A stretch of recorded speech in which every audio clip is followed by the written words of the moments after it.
네, 반갑습니다. 제가 이제 어머니 기도의 설교를 처음 해봅니다. 네, 사실 저는 이제 어머니 기도에서 설교를 할 자격이 없다고 생각하고 있는 사람인데요. 이제 제가 물론 뭐 여자가 아니라서 어머니가 아닌 것도 있지만 역시나 또 아직 아버지도 아니기 때문입니다. 네. 그렇다고 해서 제가 혹시나 이제 싱글이라는 말도 아니고요. 아직 네. 한 아내의 남편은 맞는데, 물론 또 저를 가족 싱글처럼 보시는 분들도 계시더라고요. 네. 생각보다 제가 어리게 생겨서 그런 건지 아니면 철이 없어서 그래 보이는 건지는 모르겠지만 아무튼 한 아내의 남편은 맞습니다. 네, 결혼한 것도 뭐 참 제가 이제 꿈인지 생신지 모르고 이제 결혼했긴 했고 그 과정도 은혜였는데 벌써 제가 4년 차를 보내고 있습니다. 담임 목사님께서 저에게 이제 어머니 기도회 설교를 해라 부탁한다라고 하실 때 솔직히 좀 당황하긴 했습니다. 네, 그럼에도 이제 저에게 해주셨던 말씀이 있어요. 그 말씀이 저에게 좀 소망이 되었는데 설교 준비하면서 또 실제 하면서 자녀가 생기기를 또 부모가 되기를 소망해보라, 기도해보라라고 말씀하셨습니다. 그래서 자격이 없지만 이런 의미에서 또 여러분에게 담대히 말씀을 나누어 보려고 합니다.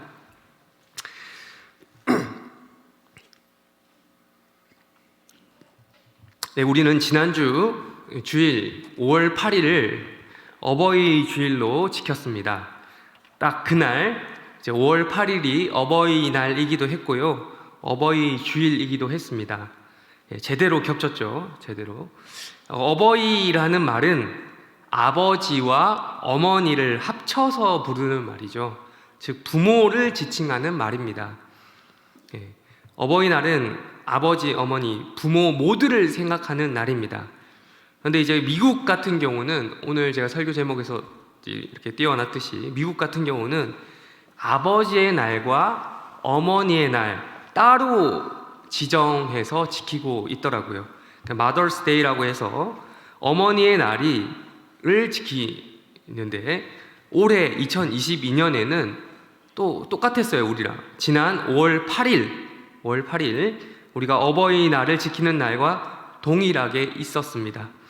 이렇게 어버이날을 지키면서 부모님의 은혜를 함께 아버지와 어머니의 은혜를 함께 생각하는 것도 매우 소중한 일이지만 아무래도 어머니의 역할과 아버지의 역할이 또 구분되는 면도 있기 때문에 이렇게 각각 따로 나누어서 지키는 것도 나름대로 그 의미가 있지 않나. 또한 그 미국 문화권 속에서도 뭐 나름 의미가 있기에 그렇게 지키는 것이 아닐까라는 생각을 해보았습니다. 마치 뭐 우리 기도회 이름도 이 어버이 기도회가 아니라 어머니 기도회라고 우리가 부르고 있죠. 네, 그런 것처럼 물론 그렇다고 해서 남성이 이곳에 있으면 안 된다는 말은 아니고요. 간혹 아버지들께서 오시는 경우들도 있더라고요. 그래서 일단 뭐 설교하는 목사님들부터가 아버지들이시니까 아버지들께서도 얼마든지 시간이 되시면 부담 없이 오셔서 기도해도 되지 않나 싶습니다. 네. 아무튼 이 Mother's Day라고 해서 이것을 겸해서 어떤 말씀을 나눌까 하다가 오늘 본문인 고린도전서 7장 말씀이 생각이 났습니다. 특별히 제가 지금 하고 있는 어떤 사역 정황에도 맞아떨어지는 말씀이기도 했습니다. 저는 지난 주일 영아부실에서 유아 세례 교육을 실시하였습니다. 그러고 보니 제가 시작하면서 성경을 안 읽었네요. 본문을 뭐 고린도전서 7장 했는데 죄송합니다. 우리 한번 읽고 시작할까요? 고린도전서 7장 12절에서 14절입니다. 고린도전서 7장 12절에서 14절 말씀 우리 다 같이 한 목소리로 읽도록 하겠습니다. 시작. 그 나머지 사람들에게 내가 말하노니 이는 주의 명령이 아니라 만일 어떤 형제에게 믿지 아니하는 아내가 있어 남편과 함께 살기를 좋아하거든 그를 버리지 말며 어떤 여자에게 믿지 아니하는 남편이 있어 아내와 함께 살기를 좋아하거든 그 남편을 버리지 말라. 믿지 아니하는 남편이 아내로 말미암아 거룩하게 되고 믿지 아니하는 아내가 남편으로 말미암아 거룩하게 되나니 그렇지 아니하면 너희 자녀도 깨끗하지 못하니라. 그러나 이제 거룩하니라. 아멘.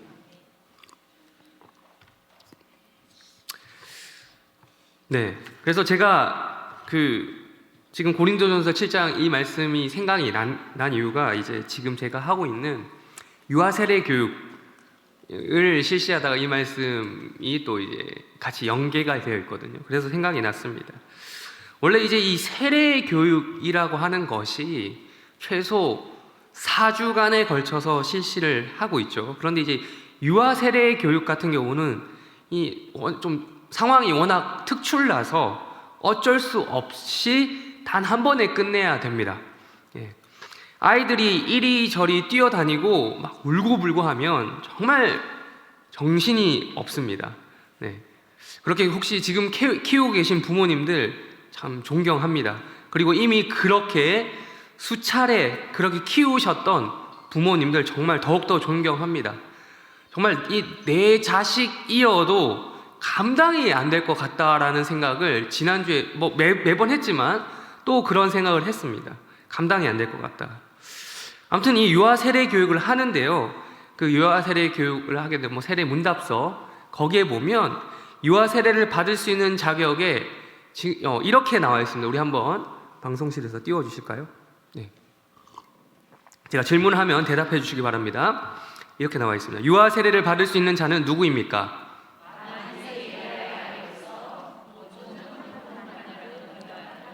네, 이 두 가지 자격 조건이 있다는 거죠. 첫 번째, 우리 장로교회는요, 만 2세 이하의 아이를 유아라고 보고 유아 세례를 받을 수 있는 연령대로 본다는 말입니다.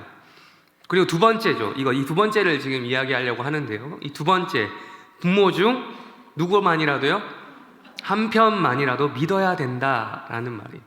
한 명만이라도 부가 됐든 뭐가 됐든 한 명만이라도 세례 교인이어야 한다라는 말입니다. 이게 아무런 생각 없이 그냥 보면 그런가 보다 할 수 있는데요. 이걸 조금 이제 배경 지식을 알고 보면 그렇구나라는 생각을 하게 됩니다. 이것 때문에요. 교회 역사적으로 참 이게 논란거리였어요. 이것 때문에 많이 이 교회 안에 트러블도 있었고 이렇게 다툼도 있었고 그랬어요. 문제가 있었어요. 예를 들면 그래요. 예를 들면 우리가 지금 소망 한 달, 이 중에서 소망 한 달 해보신 분들 있으십니까? 한번 손 들어볼까요? 소망 한 달을 하셨던 분들. 안 하신 분들이 생각보다 꽤 많으시네요. 지금 벌써 8기를 모집하고 시작하고 있는데 안 하신 분, 제가 소망 한 달 담당은 아니지만 우리 담임 목사님 목회 방침 중에 소망 한 달 되게 중요하잖아요. 아시죠, 그거는. 기회가 되시면 이 아니라 기회를 만드셔서 안 하신 분들 꼭 참여하시기를 바라고요. 소망 한 달을 이야기하려고 했던 건 아니지만 아무튼 우리가 소망 한 달을 하면서 하셨던 분들 아실 것입니다. 하면서 접하게 되는 유명한 인물이 있습니다. 책을 읽게 되는데 그게 누구죠? 조나단 에드워즈라고 하는 사람이 있어요. 조나단 에드워즈의 책을 읽습니다. 그 사람처럼 살 수 없을까라는 책을 읽게 되는데요. 어쨌든 그 사람이 되게 교회사적으로, 교회 역사적으로 되게 위대한 인물입니다. 정말 거목이죠, 거목. 그런 사람인데 그 사람이 목회를 했는데요. 그 사람 같은 경우는 어떻게 주장을 했냐면 한편 부모의 믿음만으로 안 된다고 그랬어요. 유아세례를 받으려면 부모 둘 다 잘 믿어야 된다고 했어요. 그러면서 두 부모가 신앙이 있어야 된다라고 주장을 했는데 지금 에드워즈가 지금 제가 너무하다 이런 말을 하려고 한 건 아니고요. 또 그런 말을 하려고 하는 게 에드워즈에 대한 평가가 아니라 1700년대 당시 그때 에드워즈가 살았던 때가 1700년대입니다. 1700년대 당시 미국입니다. 그때 미국 어떤 분위기인지 아시나요? 미국 초창기입니다. 미국 초창기. 초창기 미국은 전 국민이 기독교 신자다라고 해도 무방할 정도였습니다. 그렇죠? 우리 아시죠? 퓨리탄, 청교도, 메이플라워, 이런 이야기를 아실 겁니다. 이렇게 그 정도로 무방할 정도였는데, 그러니까 이제 바꿔 말하면 교회는 미국 사회의 중심이었어요. 그 사회의 중심이 교회였습니다. 그러다 보니 어떤 문제가 발생을 했어요. 그게 뭐냐? 심각한 문제로 이게 비화됐는데, 기독교인들이, 모든 사람이 기독교인, 형식상으로는 다 이 기독교인의 옷을 입고 있다 보니 기독교인들이 기독교인다워 보이지 않은 사례가 점점 늘어나기 시작했던 겁니다. 그리고 도덕적으로도 심각하게 방탕해서 정말 저 사람이 진짜 기독교인인가 아닌가, 맞는지 아닌지에 대한 사례들, 그런 것에 대한 이런 것들이, 문제점들이 속출하기 시작했던 거죠. 그러다 보니 목회자 입장이었던 이 조나단 에드워즈라고 하는 이 분은 이것에 대해서 그냥 넘어갈 수가 없었어요. 심각하게 고민하면서, 그래서 이제 기독교인의 기본적인 의무 같은 거 있잖아요. 세례, 성찬, 이런 것들에 대해서 고민했던 것이죠. 여기에 참여할 수 있는 기준점을 낮춰서는 안 되겠다라고 생각을 했던 겁니다. 그래서 성찬식에 참여할 수 있는 기준, 세례를 받을 수 있는 기준 등을 조금 더 엄숙하게 해야겠다, 그런 필요성을 느꼈습니다. 그런 과정 중에 부모 둘 다 믿어야 하지만 유아 세례를 줄 수 있다라고 결정을 했던 것이죠. 그리고 유아 세례를 받았다고 해도 어떤 그 사람이 어떤 회심했다라고 하는, 구원받았다고 하는 열매들이 나타나지 않으면, 증거가 약해 보이는 성도들을 성찬식에 참여하지, 일시적으로 참여시킬 수 없다라고 에드워즈는 주장을 했던 것이죠. 그러다 보니 조나단 에드워즈 이 목사님은 결국이 어떻게 되었냐? 교인들에 의해서 교회에서 쫓겨났습니다. 그 위대했던 사람도 교회에서 쫓겨나는 수모를 겪었던 것이죠. 이런 사례가 있고요. 이것보다 좀 더 극단적인 사례도 있습니다. 이거는 뭐 양반입니다. 이거는 뭐 양반인데 좀 더 이제 안 좋은 의미에서 극단적인 사례를 말씀드리겠습니다.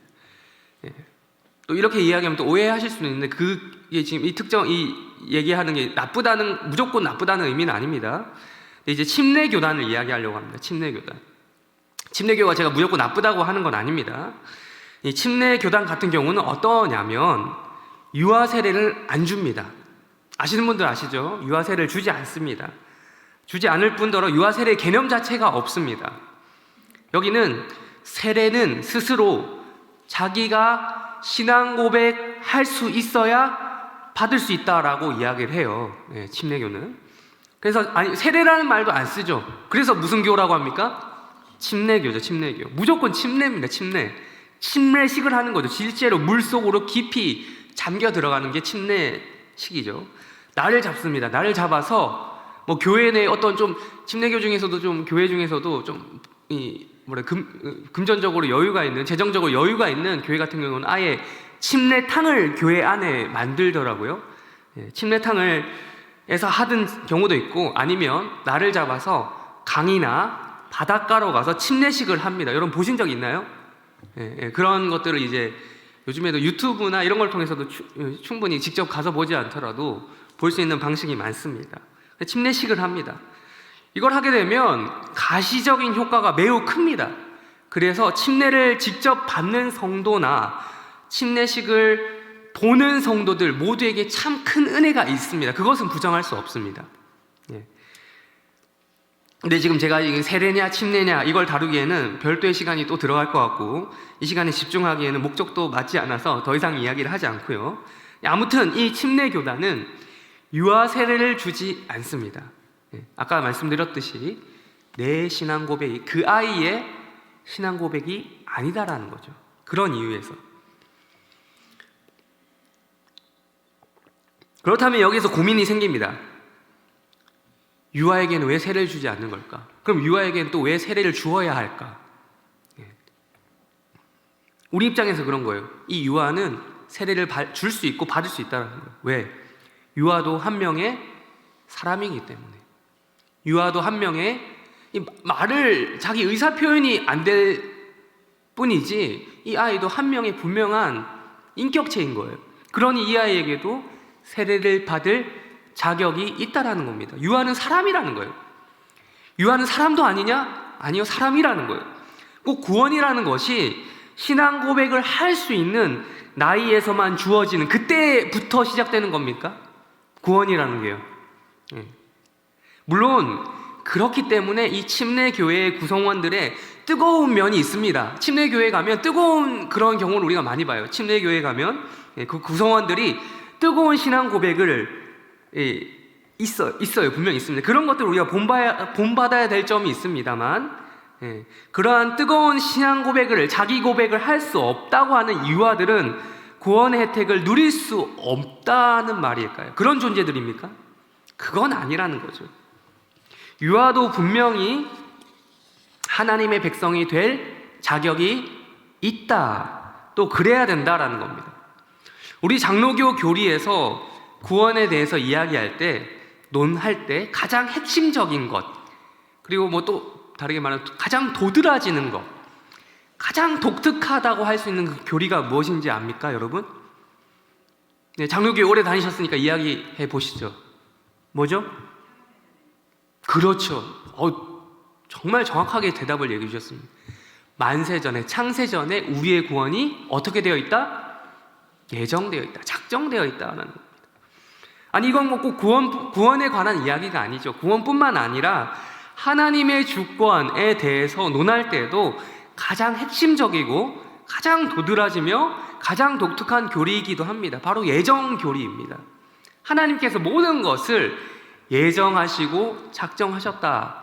만세전에, 이 세상이 창조되기 전에 치밀하게, 그냥 대충 뭐 이리저리 하자가 아니라, 인간의 그 허술한 계획이 아니라 아주 창조주의 치밀하고도 확실한 계획을 세우시고 예정하셨다라는 것이죠. 여러분, 이 세상 모든 일이 그러니 허투루 되는 일이 있겠습니까? 없죠. 하나도 없다는 겁니다. 세상 만사가 우리가 볼 때는 그냥 이리저리 막 굴러가는 것처럼, 내가 그 굴레 속에 들어가 있는, 이리 치이고 저리 치이고 있는 것처럼 보이지만 그게 아니라 하나님께서 계획하신 대로 이루어지고 있고 또 이루어질 것이다 라고 믿는 것이 우리 신앙 고백인 겁니다. 장로교회 모든 기독교인들이 이것을 믿고 있고요. 사실상 이것을 믿어야겠지만, 특별히 장로교회에 소속된 우리 장로교인들은 더욱더 이것을 신뢰하는 자들인 것이죠. 그 가운데 우리에게 너무 소중하며 직접적인 주제, 아까 말씀드린 구원이라고 하는 이 주제가, 주요한 주제가 포함이 되어 있는 겁니다. 구원도 예정되어 있습니다. 즉, 내 신앙 고백보다 더 우선되는 것이 예정이라는 겁니다. 내 신앙 고백 때문에 구원이 생긴 게 없던 구원이 생긴 게 아니라 이미 하나님의 예정 가운데 구원이라는 것이 예정되어 있었고, 어떠한 때에 이 역사 속에 들어온 내가 태어나고 자라고 있다가 내가 신앙을 가지게 되고 내 입으로 나오게 된 이 고백이 딱 맞아 떨어지게 된 거예요. 내 신앙 고백보다 우선되는 게 예정이라는 거예요. 몇 날, 몇 시, 몇 분, 몇 초에 딱 정해졌어요. 그때가 왔어요. 내가 하나님을 믿습니다. 내가 예수 그리스도의 피로 구원받았음을 확신합니다. 라고 고백하는 것 전에 하나님께서 나를 구원하시기로 예정하시고 작정하셨기 때문에 내가 구원을 받았다는 거죠. 이것은 내 고백이 약하다는 걸 얘기하는 거 아니에요. 내 고백이 중요하지 않다는 말이 아니에요. 내 뜨거움, 내 안에 있는 이 하나님을 향한 뜨거움, 내 신앙이 가볍다는 말이 아니에요. 그 전에 하나님께서 내 구원을 위해서 예정하신 것, 그리고 그것이 이 세상에서 이루어지는 순간이 있다는 것을, 이 두 가지 모두를 조화시키는 것이 중요하다는 것입니다. 그런 의미에서 유아 세례도 우리가 줄 수 있다라는 거죠. 줘야 되고, 유아 그 자체도 그 존재만으로 하나님의 백성이 될 자격이 충분하다라는 거죠. 이게 근거 없는 말이 아닙니다. 성경에서도 보면, 성경에서 우리가 근거를 찾잖아요. 우리 모든 이 교리 자체면 유명무실하잖아요. 그게 아니라 성경에 근거를 두고 있기 때문에 이 교리가 의미가 있는 건데, 이 구약에도 보면 우리가 이 유아 세례의 근거를 어디서 찾죠? 구약에 네. 아이가 태어난 지 8일 만에 뭘 줍니까? 네, 할례를 줍니다. 할례는 남자아이 그곳에 포피를 잘라내는 것입니다. 지금으로 말하면 포경수술이죠. 하나님께서 아브라함에게 자손 대대로 하라고 시키셨습니다. 그것을 언약으로 세우셨어요. 그게 바로 하나님의 백성과 그렇지 않은 백성들을 나누어주는 언약의 표징이에요. 옛날에 뭐 신분증이 있었습니까? 뭐 주민등록증이 있었으면 뭐 아이디 카드가 있었습니까? 그게 없었잖아요. 자기 몸에 새긴 거예요, 그 신분을. 그러나 할례를 받았다고 모든 구약 백성들이 자동으로 구원받은 것도 아니었어요. 예외 사례가 얼마든지 있잖아요. 뭐 에서도 받았고 야곱도 받았지만 결국 에서는 어떻게 됐습니까? 그 백성의 무리에서 이탈했잖아요. 하나님의 백성으로 거룩하게 구별된 표시로서 주어진 게 할례였습니다. 이 할례가 신약으로 넘어오게 된 게 뭐라고요? 네, 세례입니다. 세례. 아브라함처럼 장년이 되어서 할례를 받은 사람도 있지만 날 때부터 아브라함의 계통으로 태어난 사람은 유아 때부터 할례를 받게 되는 겁니다. 즉 신약 백성에게 해당되는 우리로 치면 장년이 되어서 믿음을 가지고 세례를 받는 사람도 있지만 날 때부터 우리의 자녀들처럼 하나님의 백성으로서 유아 때부터 세례를 받는 자들도 있는 겁니다. 그렇기 때문에 우리는 더욱더 이것을 신중하고도 소중하게 여길 수 있어야 된다는 거죠. 이 세례에 대해서, 유아 세례 특별히. 유아 세례를 준다는 것은, 그리고 이 유아 세례를 받게 한다는 것은 에는 일종의 다짐이 필요합니다. 우리 부모의 다짐이요. 우리 어머니들의 다짐이 필요한 것이죠. 이 아이에 대해서 내가 정말로 이 세례 받고 땡 이게 아니고, 끝이 아니고 이 아이에 대해서 내가 신앙 교육을 철저히 하고 키우겠다라는 다짐이에요. 우리 아이 지금 다들 장성한 부모님들, 어머니들 많은데 끝입니까? 성인이 돼 20살 이후 네 신앙 네가 알아서 해라 라고 할 수 있겠습니까? 아닌 것이죠. 성인이 됐다고 해서 끝이 아니라 자기, 우리 담임 목사님 항상 에고란 말 많이 쓰시는데, 에고가 들어갔다고 해서 끝입니까? 아니죠. 에고가 되면 분명히 뭐 부모가 강제할 수 없는 부분이 있겠지만 그렇다고 해서 부모가 그 자녀에 대한 신앙 교육을 끝내라는 것이 아닙니다. 이것은 평생 우리 부모들이 지고 가야 할 의무인 것이죠. 다짐이 필요합니다. 이후로의 신앙교육, 유아 세례 교육 받고 나서 이후로 신앙교육은 교회 것, 교회 책임만으로 떠넘겨서는 안 된다는 말이기도 합니다. 부모의 믿음이 자녀에게 전수될 수 있도록 이 아이를 하나님께서 내게 맡겨주셨다, 위탁하셨다라는, 그래서 그런 의미에서 이 아이는 내 아이다, 내게 맡겨졌기 때문에, 내게 위탁되었기 때문에 내 아이고 내 자녀라는 생각으로 이 아이를 지속적으로 관리하면서 기도하겠다는 다짐이 유아 세례 받게 한 이후로 지금까지, 아니 뭐 설사 사정상 그때 유아 세례를 내 아이가 못 받았지만, 내 아이가 받을 수 없었지만 그 이후로 내가 믿음을 가진 이후로 이 아이를 그렇게 키우겠다라는 다짐이 지금까지도 유효한 것입니다. 여러분에게, 지금까지도 여러분에게 있어야 된다는 것이죠. 이 아이는 내 아이지만 내 아이가 아니기 때문에, 원래 하나님의 소유이고 나는 단지 위탁하고 맡고 있을 뿐이라는 마음가짐이 이것을 더욱더 신중하게 접근하게 하는 방식인 것이죠.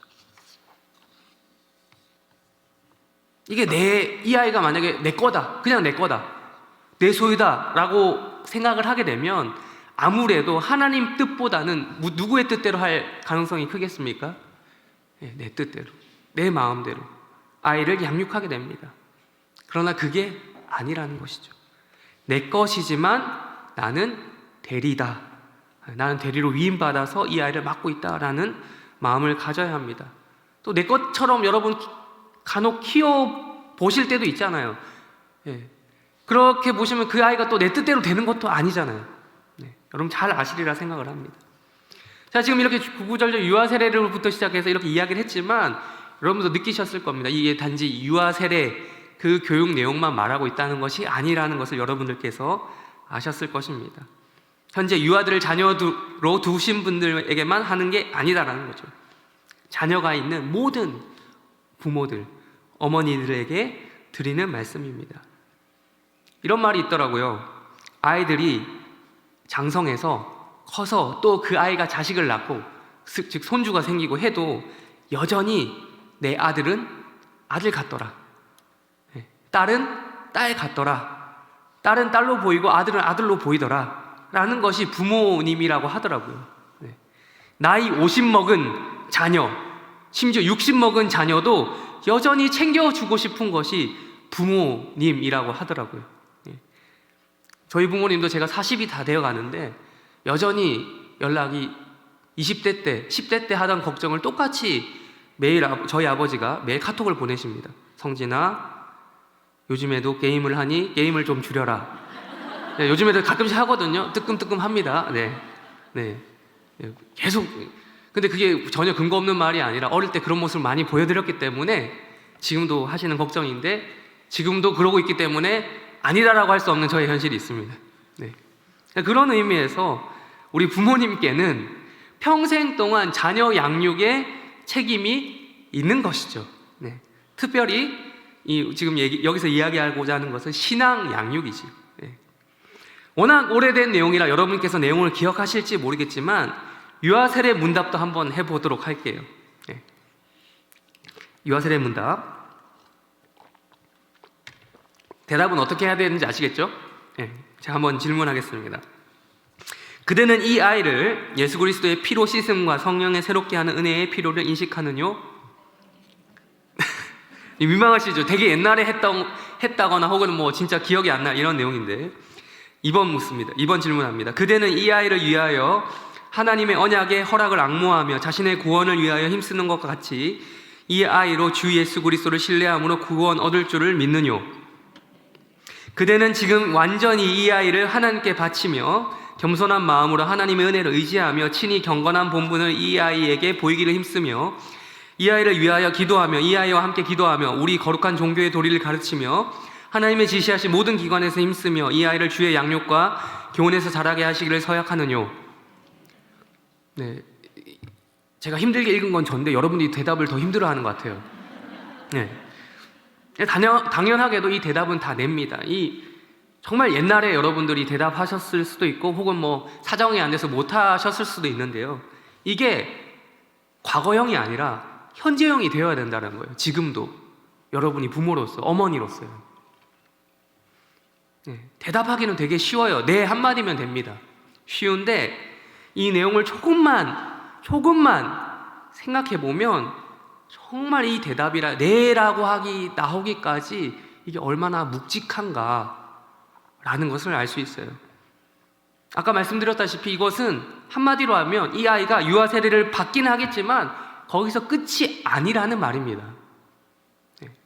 내가 그렇게 구원받았듯이 이 아이에게도, 내 아이에게도 지속적으로 예수 그리스도의 피로 씻음의 은혜, 성령의 새롭게 하신 은혜가 지속적으로 필요하다. 내가 그렇듯이 나에게도 그런 은혜가 필요하듯이 이 아이에게도 지속적으로 그런 은혜가 필요하다라는 것을 인식하느냐라는 겁니다. 그러니 이 아이를 어떻게 키우도록 노력하셔야겠냐라고 물어보는 것이죠. 질문에서. 여기서 네라고 하는 것은 이 아이를 무엇보다도 신앙적으로 키우겠다라고 노력하는 대답으로서 네라는 말이죠. 유아 세례를 받기야 하겠지만 이 아이도 그것으로 끝이 아니라 예수 그리스도를 믿음으로 신뢰함으로 구원의 확신을 얻을 수 있다라는 원리는 변하지 않습니다. 변하지 않아요. 그러니 이 아이를 하나님께 바치는 과정, 겸손한 마음으로 하나님의 은혜를 의지하는 과정, 경건한 본을 보이기를 힘쓰는 과정, 주의 양육과 교훈으로 자라게 하는 과정이 필요하다. 그것을 감내하는 것이 부모의 역할, 특별히 어머니의 역할이다라는 것이죠. 여기까지 제 이야기가 아니라 여러분의 이야기입니다. 저는 아직 아이가 없어서 참으로 존경합니다. 이미 이 과정을 거치신 어머니들이십니다. 존경합니다. 그리고 지금 이 과정을 통과하고 계신 어머니들도 존경을 합니다. 바울도 이렇게 말했잖아요. 고린도전서 4장 15절에서 이렇게 말했죠. 그리스도 안에서 1만 스승이 있으되 아버지는 많지 않다. 그리스도 예수 안에서 내가 복음으로 너희를 낳았다라는 말을 하는데요. 저 같은 경우는 아직 스승에 불과한데, 자녀를 낳은 여러분이야말로 어머니이신 거예요. 자녀를 낳아서 또 복음으로 아이들을 양육하고자 애쓰기 위해 또 이곳에 나와 기도하기 위해서 여러분들이 모였습니다. 참 어머니이십니다. 참 부모이시죠. 그런데 여기서 오늘 본문이 이게 들어오게 됩니다. 오늘 본문의 말씀. 여기서 딜레마죠, 딜레마. 한 가지 더 딜레마를 이야기하려고 합니다. 오늘 본문 다시 한번 읽어볼까요? 오늘 본문 12절부터 14절까지 한 번 더 읽도록 하겠습니다. 시작.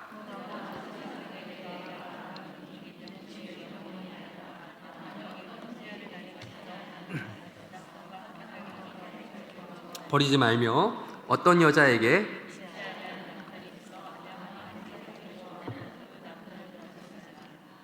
믿지 않은 남편이 말미암아 거룩하게 되고 믿지 아니하는 아내가 남편으로 말미암아 거룩하게 되나니 그렇지 아니하면 너희 자녀도 깨끗하지 못하니라. 그러나 거룩하니라. 이 말씀 그대로 어렵지 않죠? 이해하시겠죠? 한쪽만 믿는 경우 때문에 그렇다는 거예요. 딜레마라는 게. 유아 세례, 아까 앞에서 말씀드렸지만 이것 때문에 뭐 논쟁도 있었고 의견도 막 다르고 막 이랬잖아요. 그만큼 이게 문제가 되는 거죠. 한쪽만 믿어도 유아 세례는 우리는 줄 수 있다고 결정을 했습니다. 장로교회, 우리 대한예수교 장로회는 그렇게 결정을 하고 있습니다. 줄 수 있어요. 지금 우리가 읽은 고린도전서 7장에 따르면 이건 지극히 지금 한편만 믿어도 줄 수 있다는 건 성경적입니다. 바울이 살던 고린도 교회 현실, 당시 고린도 교회, 초대교회 현실, 우리와 별 다를 바 없었습니다. 한쪽만 믿는 경우가 있었다는 거예요. 아니, 많았겠죠. 그때 당시 막 복음이 전파되고 있었잖아요. 있었다는 거. 바울은 이러한 현실을 고려해서 이 말씀을 고린도 교회에 주고 있습니다. 그러면서 이렇게 말하고 있죠. 믿지 않는 그 아내를 어떻게 하라는 거예요? 믿지 않는 그 남편을 어떻게 하라는 거예요? 어떻게 하지 말라고요? 버리지 말라고요. 버려라, 포기하라? 아닙니다. 버리지 말라. 물론 여기서 버리라는 것을 문자적으로 그대로 바꾸면 이혼이라는 방식으로 바꾸어서 이해할 수 있겠습니다만 꼭 문자적으로만 볼 수 없습니다. 법적으로, 서류상으로 이혼하지는 않았지만 사실상 이혼 관계에 가까운 부부 관계에도 얼마든지 가능하기 때문입니다.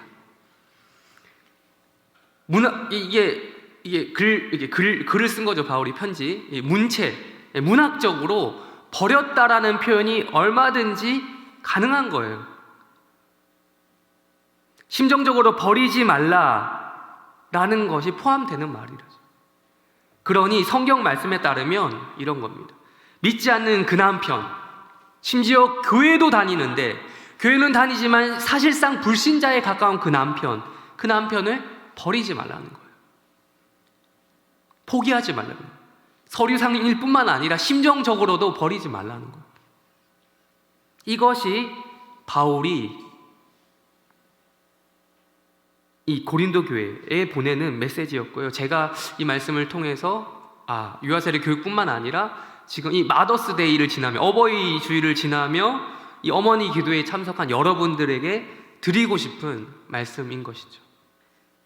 물론 살다 보면 얼마든지 이런 마음 들 수 있습니다. 어머니를 어머니 이렇게 50, 60이 되면 저 남편 저거 버려야 되는데 이런 말씀 실제로 하시더라고요. 제가 이 없는 말을 하는 게 아니라 주로 이제 남편이 그 나이가 되면 이제 남자가 여자를 버리는 쪽이 아니라 여자가 남자를 버린다라는 말을 많이 하더라고요. 실제적으로.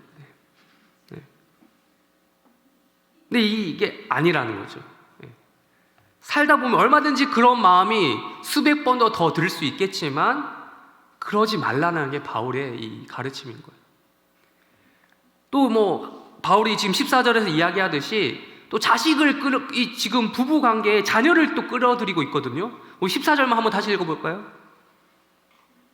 시작. 믿지 아니하는 남편이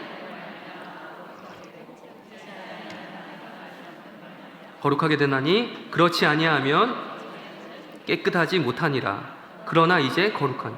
지금 자녀를 부부관계 끌어들이고 있어요. 자식 때문에 산다 이런 말도 있잖아요. 자녀를 믿지 않은 남편이 아내로 말미암아 거룩해 된다. 그 반대도 마찬가지죠. 그런데 그렇지 않으면 어떻게 된다라고요? 누구를 지금 여기 들먹거리고 있어요, 바울이? 자녀를. 자녀도 깨끗하지 못하다, 거룩하지 못하다. 근데 바울이 또 여기서 끝내는 게 아니라 그러나로 끝내고 있어요. 그러나 이제 거룩하다. 지금 고린도 교회는 어떻다라는 거예요? 그래도 너희 한편 그 아내들아, 너희만 믿는 그 어머니들아, 너희만 잘 믿고 있는 어머니들아, 너희만이라도 믿음을 지키고 있으니 괜찮다라는 거예요. 그러나 이제 거룩하니라. 어머니 한편만이라도 믿음을 지키고 있으니 자녀들에게도 믿음이 전수될 수 있다 없다? 있다는 거예요. 부모 한편만이라도 믿음을 가지고 있으면 유아세례를 줄 수 있다 없다? 있다라는 거예요. 네. 물론 힘들고 지치고 혼자 하는 거니까 얼마나 힘들겠어요. 부부가 일심동체가 되면 얼마나 좋겠지만 그렇지 못한 경우가 많잖아요. 저도 4년밖에 결혼 생활 안 했는데 이 마음이 따로 놀 때가 정말 자주 발견돼요, 생각보다. 네. 또 이런 얘기하면 집에 가서 또 뭐라 한 소리 듣지만, 네. 자녀가 없으니 아내라도 들먹거려야 될 것 같아서, 네. 아무튼 그래요. 네. 힘들고 지친 과정이지만 그런 거예요. 이 집안의 버팀목은 결국 누구냐? 믿음이 있는 사람이거든요. 믿음이 있는 사람.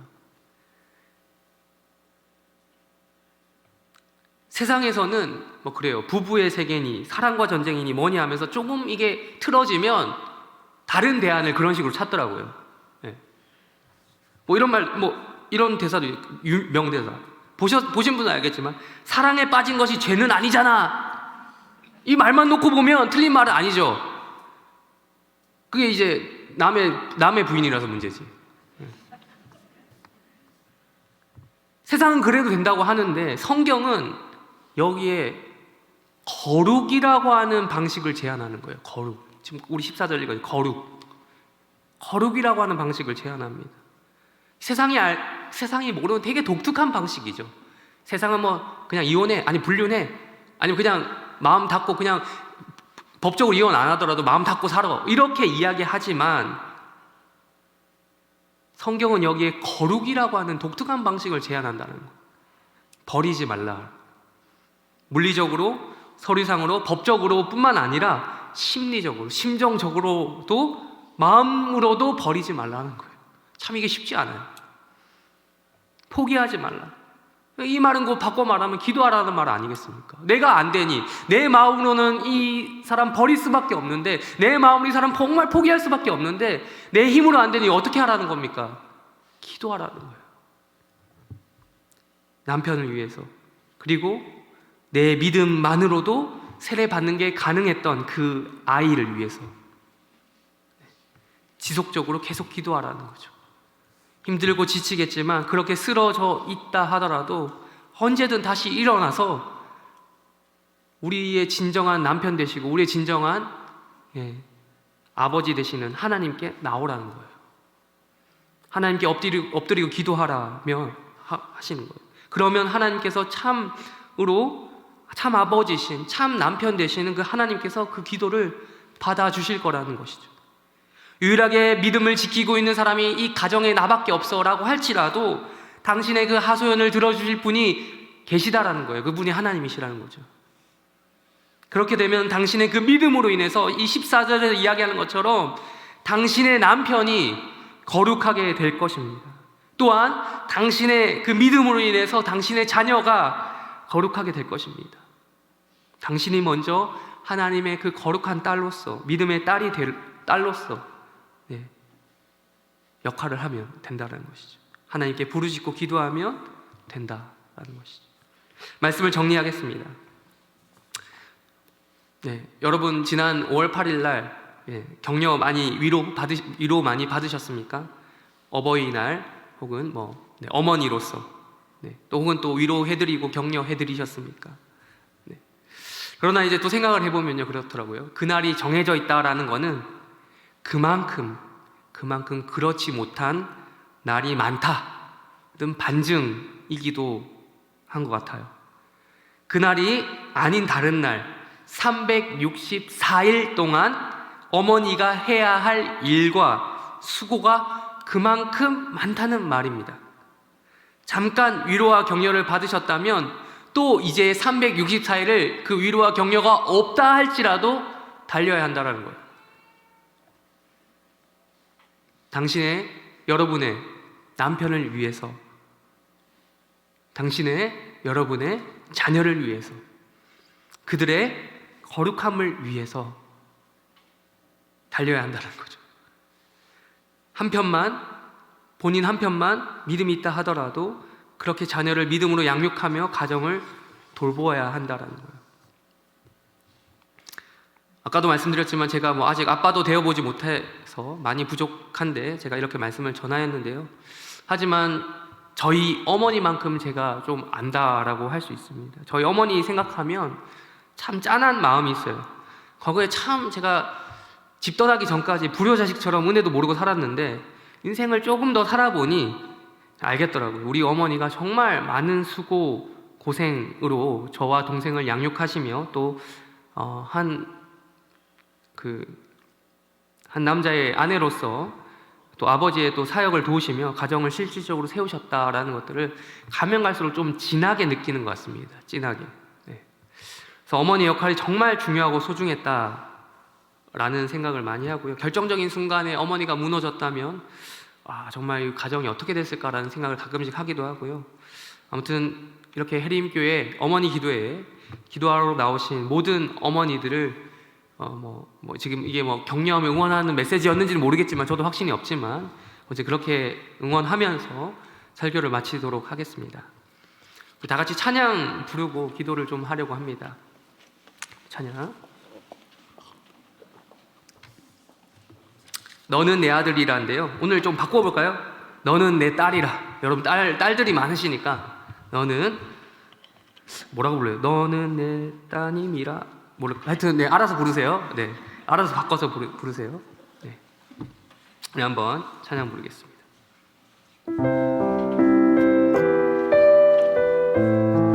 내 딸들이라 하면 되겠네요. 내 딸들이라.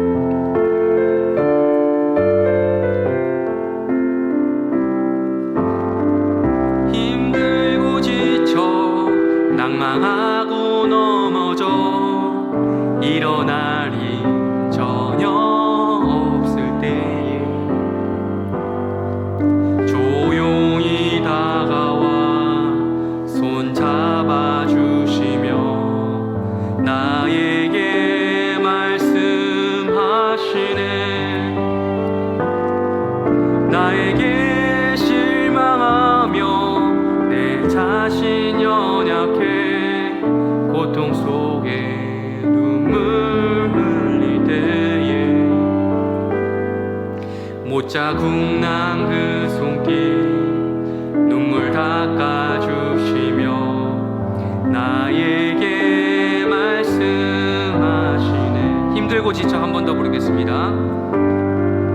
힘들고 지쳐 낭망하고 넘어져 일어날 힘 전혀 없을 때에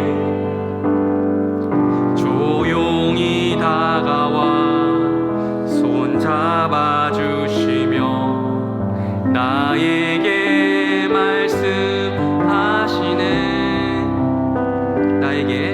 나에게 실망하며 내 자신 연약해 고통 속에 눈물 흘릴 때에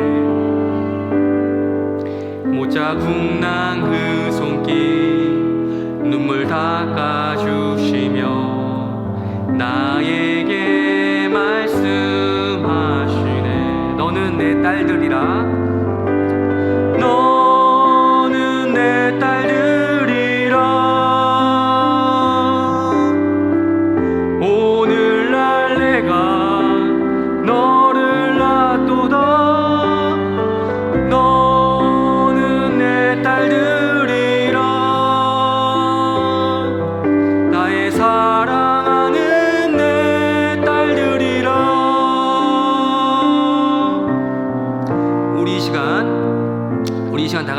기도하겠습니다. 기도하실 때 먼저 여러분께서 부모 되시기 전, 여러분이 먼저 어머니 되시기 전에 여러분은 하나님의 딸입니다. 여러분은 하나님의 자녀입니다. 자녀를 위해 기도하기 전에 여러분을 위한 기도를 먼저 하기를 바랍니다. 내가 하나님 안에서 근본적으로 내 안에 있는 많은 어려움과 내가 어머니로서 갖게 되는 여러 어려움, 그런 것들에 집중하기 전에 내 포지션 생각하기 전에 내가 하나님 안에서의 포지션을 먼저 생각하시기 바랍니다. 내가 하나님 안에서 내가 하나님의 자녀로서, 하나님의 딸로서 이런 것들을 토로하지 않으면 그 힘을 해결할 방법이 그런 어려움을 해결할 방법이 전혀 없습니다. 기도하실 때 하나님, 내가 이 찬양의 가사처럼 먼저 하나님의 딸이라는, 하나님의 자녀라는 확신이 내 안에 가득할 수 있도록 도와주시옵소서. 다 같이 함께 기도하시겠습니다. 하나님 아버지 주님, 이 시간 우리가 이렇게 기도합니다. 찬양의 가사처럼 내가 어머니 되기 전에, 내가 아버지 되기 전에 먼저 하나님 안에서 자녀 되었다는 그 사실을 먼저 깊이 깨닫고 인식하며 살아갈 수 있는 자 될 수 있도록 도와주시옵소서. 하나님, 내가 하나님 안에서 힘들고 지쳐 낭망할 때라도 하나님 밖에서가 아니라 하나님 안에서, 우리 아버지 되시는 그 하나님 안에서, 우리 진정한 남편 되시는 하나님 안에서 이러한 것들을 해결할 수 있도록, 하나님 안에서 도로할 수 있도록 도와주시옵소서. 이 자리에 그러기 위해서 모였습니다. 이 어머니들이 그러기 위해서, 내 진정한 남편 되시는 하나님을 위해서 이 자리에 모였습니다. 하나님 안에서 이것을 해결받기를 원합니다. 하나님 안에서 이런 것들이 해결되기를 원합니다. 힘들고 지친 마음 다른 데 내놓을 것이 아니라 하나님 안에서 토로하기를 원합니다. 하나님 안에서 이런 것들이 해결되기를 원합니다. 하나님께서 이 가사의 내용들, 정말 물리적인 손은 아니겠지만 내 가슴, 내 상한 마음, 내 이런 슬픈 마음, 찢기고 자녀 때문에, 남편 때문에 여러 가지로 세상 일로 어그러진 이 마음 주님께서 만져주실 때에, 주님께서 나에게 말씀하실 때에 내 스스로도 내 자신이 용납되지 아니하고 내 스스로도 내 자신이 감당이 되지 않을 때에 하나님께서 만져주심으로 그것이 싹 가라앉는, 싹 정돈되는 그런 놀라운 역사가 일어날 수 있도록 주님 역사하여 주시옵소서. 하나님 은혜를 베풀어 주시옵소서. 정말 주님께서 나의 눈물, 나의 그 아픔, 고통을 주님 앞에 토로할 때에 주님께서 정말 이 위로를 받아주시는구나, 그 유일한 분은 하나님이시구나, 세상이 줄 수 없는 평안이 이 안에 있구나 라는 것들을 우리 어머니들이 깊이 새기기를 원합니다. 주님 도와주시옵소서.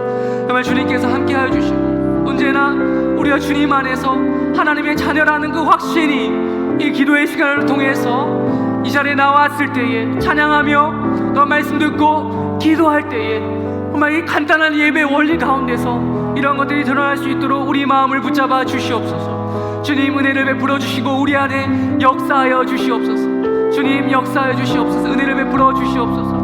하나님 당신의 그 은혜를 베풀어 주시옵소서.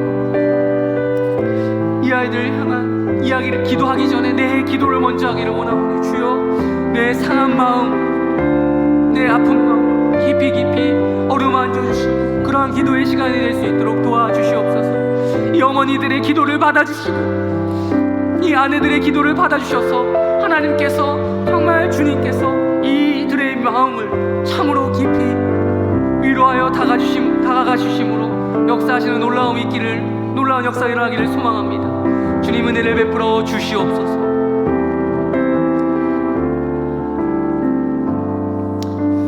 우리 다 같이 하나님의 사랑을, 주만 바라볼지를 함께 찬양합니다.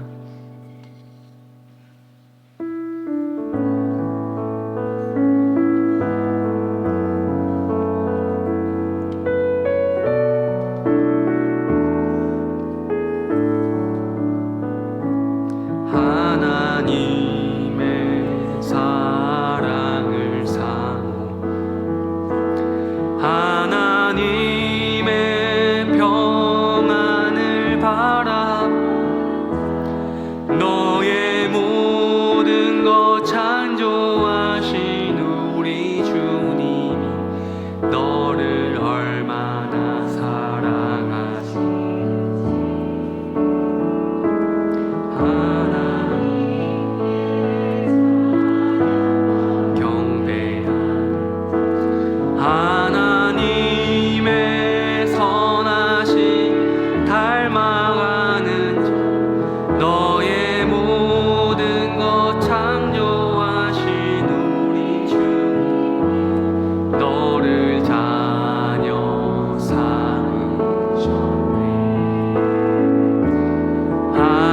하나님 사랑의 눈으로 너를 어느 때나 바라보시고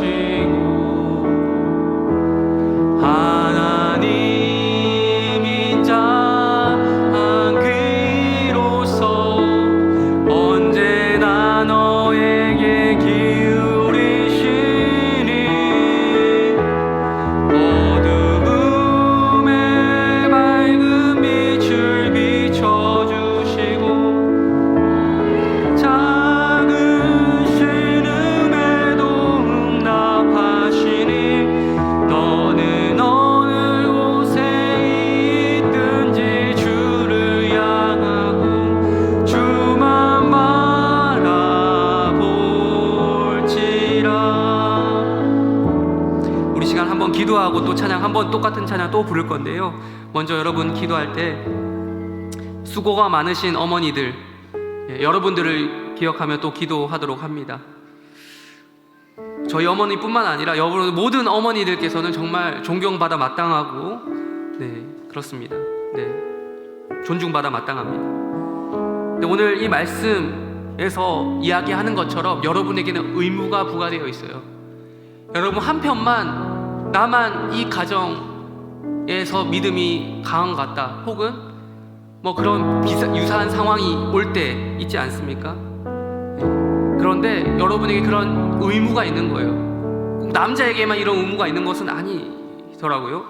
믿지 아니하는 남편이 있다 하더라도 아내로 말미암아 거룩하게 되는 것이 가능하다라고 되어 있어요. 그럼 그 이상의 상황은 다 포함이 된 거겠죠? 그렇게 되면 자녀도 마찬가지로 깨끗하게 거룩하게 된다라는 거예요. 여러분이 믿음을 지키면 그렇게 된다라는 거예요. 이 시간 기도할 때 하나님, 내가 하나님의 자녀로서, 하나님의 아내로서 믿지 아니하는 남편 혹은 믿음이 없는 그 자녀, 믿음이 약한, 없다기보다는 또 약하다고 할지라도 이들을 향해서 거룩한 모습의 본을 보이겠습니다. 그들 또한 끊임없이, 유아셀은 이미 과거의 일이지만 그들을 향한 끊임없는 믿음의 교훈을 가르치려고, 또 나누려고, 또 내가 그런 본을 위해 살겠다고, 거룩의 본이 되겠다고 다짐하는 그런 기도를 했으면 좋겠습니다. 하나님, 내가 이들에게 그러한 믿음의 거룩의 본이 되고자 하는 마음을 가지겠습니다. 다 같이 우리 함께 기도하시겠습니다. 하나님 아버지, 먼저 이 어머니들이 기도하기 위해 모였습니다. 물론 아버지도 기도해야 됩니다. 남편도 기도해야 됩니다. 자녀들도 스스로 기도해야 됩니다. 맞습니다. 그런데 그렇지 못한 상황이 있을 때가 있습니다. 많습니다. 그럴 때 누가 기도해야겠습니까? 이 어머니들이 한편이라도 기도해야 되지 않겠습니까? 한편이라도 이들이 남편을 위해서, 자식들을 위해서 기도해야 됩니다. 이들만이라도 기도해야 그 가정이 거룩하게 될 수 있다고 말씀에서 이야기하고 있습니다. 이들의 믿음으로 인해 믿음이 보존되고 믿음이 전수될 수 있다고 성경은 이야기합니다. 이들을 통해 그 가정이 거룩하게 되는 역사가 일어날 수 있도록, 믿음이 전수될 수 있도록, 이들의 믿음의 본으로 인해서 믿음이 흘러갈 수 있도록 거룩한 생명의 통로가 될 수 있도록 도와주시옵소서. 주님, 은혜를 베풀어 주시옵소서. 이들의 역할을 주님께서 귀하게 생각하시고 주님께서 귀하게 보시는 만큼 이들의 부활의 책무 가운데 하나님, 이들이 힘겨워 지쳐 쓰러질 때라도 다시 한번 하나님과 교제함으로 일으켜 세워지는 놀라운 역사가 일어날 수 있도록 도와주시옵소서. 그들을 포기하지 않도록 도와주십시오. 이들이 그들을 버리지 않도록 도와주십시오. 서류상으로 버리지 않았다 하더라도 혹시나 마음적으로, 심정적으로 포기했다 하는 것을 다시 한번 일으켜 세워주셔서 버리지 아니하고 포기하지 아니하는 놀라운 하나님의 큰 은혜의 역사가 이들의 기도와 입술을 통해 일어날 수 있도록 도와주시옵소서. 하나님, 주님, 이들을 통해 그런 거룩한 가정의 역사가 세워지기를 소망합니다. 사실상 믿음의 가정이 이들을 주님께서 붙잡아 주시고 세워 주시옵소서. 주님, 은혜를 베풀어 불러주시고 이들로 말미암아 믿음의 자녀들이 다시 한번 양성될 수 있도록, 양육될 수 있도록 도와주시옵소서. 하나님 도와주시옵소서. 이들에게 주어진 임무가 매우 막중하며 무겁습니다. 그렇지만 또한 못할 짐도, 못 들 짐도 아닙니다. 못 짊어갈 짐도 아닙니다. 왜냐하면 하나님 말씀 가운데 그렇게 할 수 있다고 말씀하셨기 때문입니다. 버리지 말라라고 하셨던 것은 분명히 버리지 않을 수 있는 힘이 있기 때문에 이들에게 주신 책무라고 생각이 하여 말씀을 전했습니다. 믿지 아니하는 남편이 정말 이들 아내들로 말미암아, 어머니들로 말미암아 거룩하게 되는 놀라운 역사가 일어날 수 있도록 도와주시옵소서. 이들로 말미암아 자녀들이 또한 거룩하게 되는 역사가 고린도 교회에 주셨던 그 말씀과 같이, 그러나 이제 거룩하니라 라고 하는 이 말로 끝맺음된 것처럼 놀라운 역사가 일어날 수 있도록 도와주시옵소서. 하나님 주님 도와주시고 어머니들 많이 위로하여 주시고, 하나님과 교제할 때, 기도할 때 이들이 그로부터 오는 신령한 은혜를 공급받아 힘을 얻어 가정에서도 사역할 수 있는, 가정도 또 다른 사역으로서 접할 수 있는 자를 될 수 있도록 도와주시옵소서. 주님 은혜를 베풀어 주시옵소서. 주님 이들을 위로하여 주시옵소서.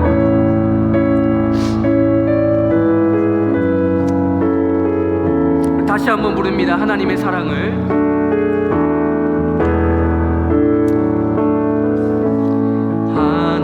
하나님의 사랑을 하나님의 평안을 바라 너의 모든 것 창조하신 우리 주님, 너를 쉬는지 하나님께 찬양과 경배한 하나님의 선하심을 닮아 너의 모든 것 창조하신 우리 주님이 너를 자녀 삼으셨네. 하나님 사랑 너를, 우리 자녀를 향한 노래라고, 축복송이라고 생각하고 불러주시기 바랍니다. 우리 자녀를 향해서 이렇게 불러주기를 원합니다. 님 인자한 귀 언제나 너에게 기울이시니 어두움에 밝은 빛을 비춰주시고 너의 작은 신음에도 응답하시니 너는 어느 곳에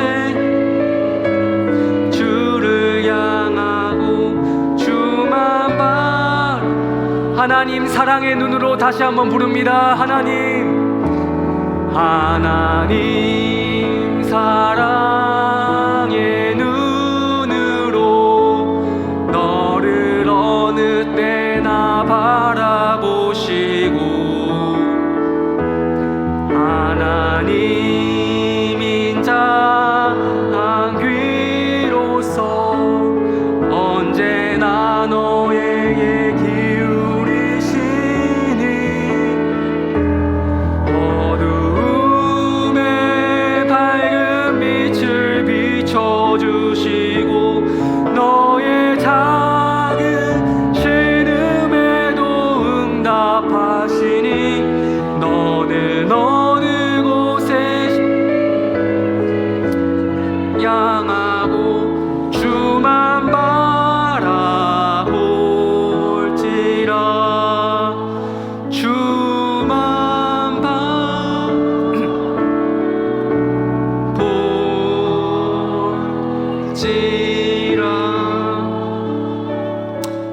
우리 시간 자녀 명단 한번 띄워주실까요? 자녀들의 이름이 적혀져 있는, 우리 방금 불렀던 이 찬양이 뭐 나에게도 적용되겠지만 여러분께서 이 자녀들에게 불러주시면 축복성이 되는 거예요.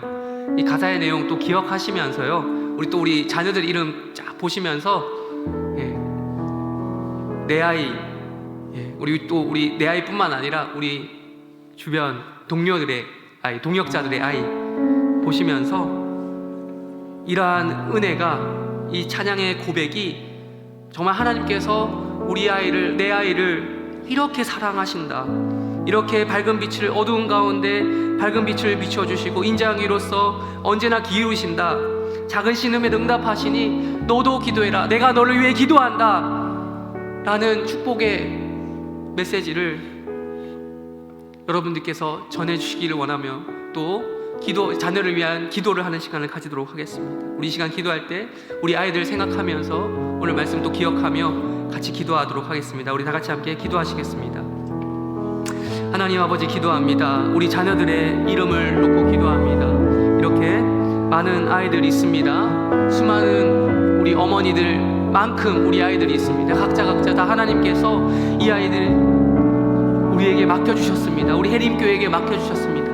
하나님의 사랑을 정말 이들이 사모하는 자가 되기를 원합니다. 온갖 축복의 메시지들을 이들에게 전해주기를 원합니다. 하나님의 평안을 진정으로 이들이 바라보게 되기는 자들이 되기를 원합니다. 지금 당장은 그렇게 보이지 않는 순간이 있다 하더라도 이들이 분명히 하나님의 사랑을 사모하는 자들이 되기를 원하며 기도합니다. 하나님의 평안을 바라보는 자가 되기를 원하며 기도합니다. 이들 또한 나처럼 내가 믿음을 지키고 있는 것처럼, 내가 버리지 않고 포기하지 않고 이들을 향한 믿음을 가지고 있는 것처럼 이들도 하나님께 찬양과 경배하는 자가 되기를 원하며 하나님의 선하심을 닮아가는 자가 되기를 원하며 기도합니다. 이들의 모든 것을, 이 아이의 모든 것을 창조하신 하나님께서 이 아이를 얼마나 깊이 생각하시는지, 얼마나 하나님께서 이를 사랑하시는지 알기를, 깨닫게 되는 순간이 오기를 원합니다. 하나님께서 이 아이를 자녀 삼으셨다는 그 확신이, 구원의 확신이, 하나님 자녀의 확신이 나에게 있었던 것처럼 동일하게 이 아이에게 있기를 소망합니다. 하나님, 기도합니다. 하나님 사랑의 눈으로 이 아이를 언제 동안 바라보신다는 확신이 나에게 있기를 원하며, 또 이 아이에게 동일한 이 확신이, 증거가 전달되기를 원합니다. 하나님께서 인자하기로서 이 아이에게 언제나 귀를 기울이고 계신다는 것, 이 아이가 정말 작은 목소리로 평소에 하나님 찾지 않다가도 그들의 힘든 순간이라 할지라도 엄마에게 필요한 것을 달라거나 아이가 응애 울며 부모를 바라볼 때 긍휼의 마음으로 이 아이를 바라보는 것처럼 하나님께서 이 아이에게 그렇게 동일하게 바라보기를 원하며 기도합니다. 어둠에 정말 밝은 빛을 비추어 주시옵소서. 이 아이의 작은 신음에도 응답하여 주시옵소서. 이 아이가 어디에 있든지 주를 향할 수 있는 마음, 주님만 바라볼 수 있는 마음 있게 하여 주시옵소서. 이 아이가 진정으로 거룩한 자녀, 주의 거룩한 백성이 되기를 원하오니 주여 믿음을 더하여 주시고 함께하여 주시옵소서. 주님 역사하여 주시고 이 아이 가운데 강력한 믿음으로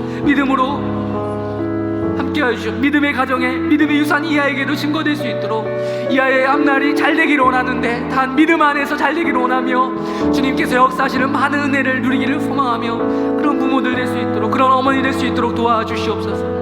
예수님께서 이 아이들을 위해 기도하라고 하셨던 것처럼, 정말 자녀들을 위하여 울라고 하신 것처럼 우리가 이 아이를 위해 진심으로 눈물 흘리고 하는 자들 될 수 있도록, 그런 어머니 될 수 있도록 도와주시옵소서. 이 어머니에게 많은 책무가 주어졌습니다. 계속해서 기도해야 되는 그런 의무가 있습니다. 기도할 수 있도록 도와주시고 함께하여 주시옵소서. 주님 은혜를 베풀어 주시옵소서.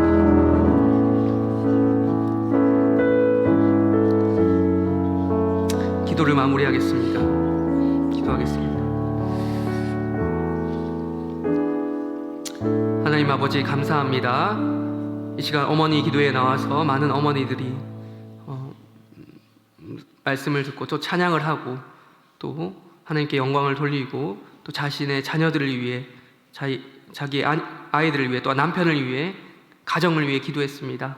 이들이 실질적인 믿음의 가장의 역할을 하고 있는 것인데 하나님께서 함께하여 주시고 은혜를 베풀어 주시고 기도한 대로 들어 주시옵소서. 감사합니다. 예수님의 이름으로 기도합니다. 네, 이 시간 헌금 소개하겠습니다. 오늘도 어머니 기도에 나오시면서 여러 성도들께서 일천번제와 감사 헌금과 어머니 기도에 각종 헌금을 하나님 앞에 드리셨습니다. 네, 광고부터 하나요? 첫 출석 소개부터 하나요? 마음대로 하세요. 네, 마음대로 하면 안 된다고 제가 설교를 했는데 제 마음대로 하면 안 돼. 아무튼 네, 알겠습니다. 자, 어머니 기도의 첫 출석부터 그러면 축복을 할까요? 네, 축복하겠습니다. 우리 정수연 어머니, 이규도 어머니, 장유님 어머니, 우리 한번 자리에서 일어나 주실까요? 자리에서 잠깐 일어나 주실까요? 세 분께서 오신 걸, 네, 세 분께서 오셨는데요. 자, 각각 이제 정수연 어머니와 이규도 어머니는 백영선 어머니께서 이렇게 초청을 해주셨고요. 함께 하게 됐고, 장유님 어머니는 김희자 어머니께서 이렇게 초청을 해주셨습니다. 우리 뭐 축복송이나 뭐 이런 거 있나요? 없어요? 네, 죄송합니다. 제가 이게 잘 몰라서. 네, 축복합니다. 뭐 이거 God bless you 이런 거 해야 되는 줄 알았는데, 알겠어요. 우리 박수로, 네, 박수로 이제 환영하겠습니다. 자, 네, 자리에 앉아주시면 되겠습니다. 네, 광고 드리도록 하겠습니다. 다음 주 어떤 날인지 아시죠? 네, 다음 주 어머니 기도회는 이 자리에서 하지 않고 화천 흐림 수양관에서 있습니다.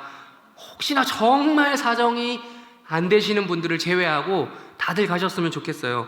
교회 출발은 오전 9시 30분입니다. 우리가 10시에 시작하는데 30분 당겨서 여기서 출발을 하니까요. 교회에서 출발하니까 이제 좀 약간 나들이 복장을 갖춰주시고 출발 같이 하시면 되겠습니다. 그래서 그날만큼은 뭐 평소에도 멋을 내고 다니시겠지만 그날만큼 좀 더 멋을 내셔도 좋을 것 같습니다. 네. 가면 고기 구워 먹고 그러죠. 네네. 고기 냄새 배면 또 그렇기는 한데 아무튼 알아서 하시기 바랍니다. 네. 그리고 이제 아직까지 그래서 저희가 몇 명이 갈지 알아야 버스나 뭐 이런 것들 준비할 수 있거든요. 그래서 이제 당일날 급하게 바뀌는 경우도 있겠지만 웬만하면 미리미리 신청을 해주셔서 아직 신청하지 않으신 분 나가실 때 꼭 신청해 주시기 바랍니다. 신청서가 있거든요. 신청서에 꼭 기입을 해주시고 가시길 바라고요. 혹시나 또 자차로 가실 분들도 있으리라 생각을 하는데요. 자차로 가시는 분들은 미리 말씀해 주시기 바랍니다. 이 차량, 아까도 말씀드렸지만 이 차량이 얼마나 준비되어야 되는지 좀 저희가 정확하게 좀 준비를 해야 되기 때문에 그런 관계로 자차로 가시는 분들도 나가시면서 꼭 말씀해 주시기를 바랍니다. 네, 우리 마지막에 구호를 하죠. 네, 구호. 제가 먼저 선창을 하나요? 네, 제가 먼저 선창하겠습니다. 나는 행복한 어머니. 아니에요? 나는 죄송합니다. 제가 어머니가 아닌데 순간 나는 어머니가 아닌데 저걸 해야 되나 순간 고민했어요. 1초 고민했습니다. 네, 나는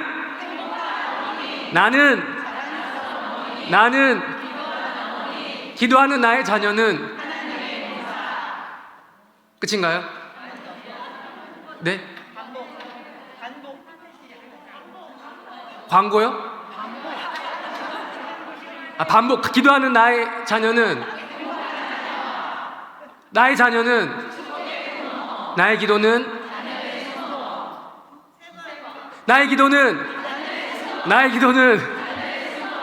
화요일 오전은